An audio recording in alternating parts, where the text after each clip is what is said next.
آپ یہ دیکھ سکتے ہیں کہ رواں سال جو خارجی مارے گئے ہیں ان کی تعداد پچھلے 10 سال میں سب سے زیادہ ہے۔ اسی طرح جو پچھلے سال مارے گئے تھے وہ اس سے پچھلے 9 سال میں سب سے زیادہ تھے۔ تو جہاں آپ کو بڑھتی ہوئی دہشت گردی نظر آتی ہے وہاں ریاست کی طرف سے افواج پاکستان، انٹیلیجنس ایجنسی، قانون نافذ کرنے والوں کا رسپانس بھی آپ کے سامنے ہے۔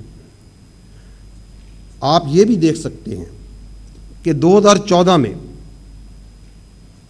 آرمی پبلک سکول کے اندھوناک واقعے کے بعد اس وقت کی حکومت، انٹیلیجنس ایجنسیوں اور قانون نافذ کرنے والے اداروں نے ایک انتہائی مربوط حکمت عملی اپناتے ہوئے دہشت گردی کو جڑ سے اکھاڑنا شروع کیا اور ایک پرامن خیبر پختونخوا کے خواب کے مکمل قریب پہنچ گئے۔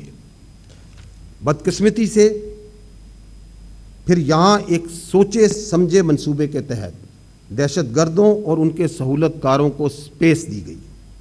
یہاں پر گورننس اور عوامی فلاح و بہبود کو جان بوجھ کر کمزور کیا گیا اور گمراہ کن بیانیے بنانے کی کوشش کی گئی، جس کا خمیازہ آج خیبر پختونخوا کے بہادر اور غیور عوام اپنے خون اور اپنی قربانیوں کے ذریعے دے رہے ہیں۔